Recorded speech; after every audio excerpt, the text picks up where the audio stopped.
मेरा पैतृक गांव लूणसरा है।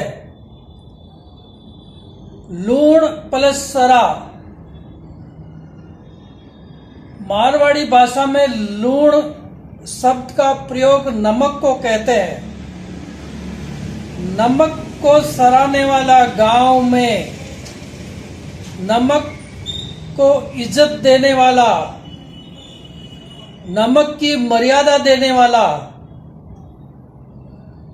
नमक हराम नहीं होने वाला गांव में 3 घर के बाद चौथा घर यही पैतृक संपत्ति का बंटवारा में समस्याएं आती हुई दिखाई देती है। ये समस्याएं दिन पे दिन बढ़ती जाएंगी। समय रहते इसका निवारण कर लीजिए।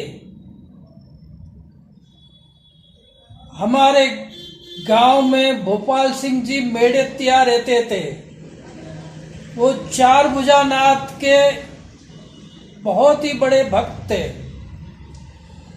गांव में जब जलजूलनी एकादशी आती थी तब हर किसी घर में उमंग के साथ नया अनाज उपजाऊ होता था तो 4 भुजानाथ को भोग लगाया जाता था।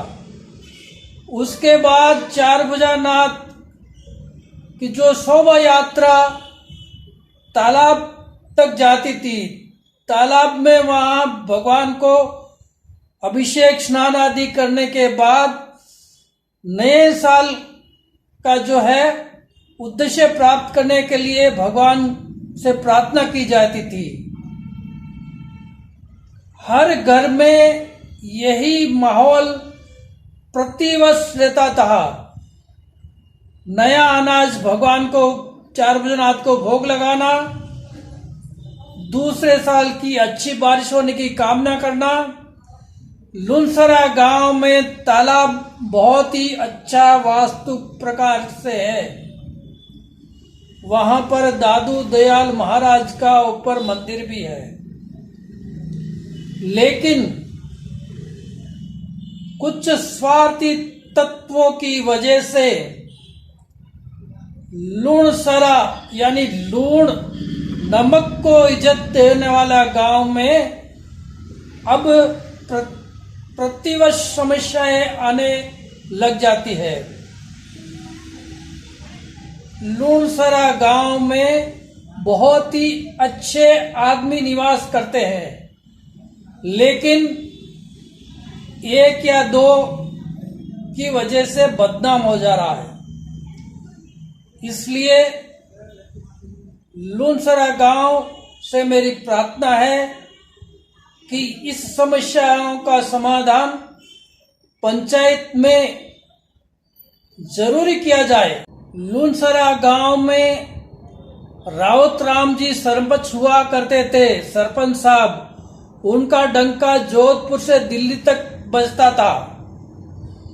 अगर कोई गांव में समस्या आती थी तो पहले राउत राम जी सरपंच साहब के पास जाती थी, फिर उस व्यक्ति को वहां बुलाया जाता था, समस्याओं का समाधान होता था। बहुत ही भली प्रकार से जीवन व्यापन होता था लूणसरा गांव में। उनका राउत राम जी सरपंच साहब के पास एक नौकर रहता था, उसका नाम राजू बाबा था।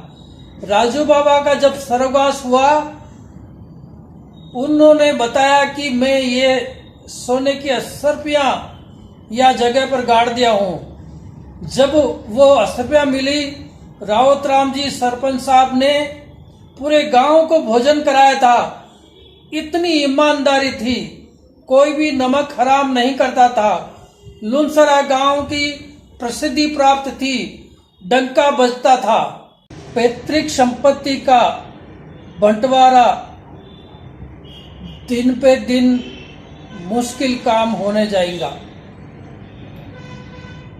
ये स्थिति अभी विकराल रूप ले चुकी है। द्वापर युग में काका और ताऊ का लड़ाई झगड़ा बच्चों में होता था। अब सगे भाई और बहनों में लड़ाई झगड़ा हो रहा है।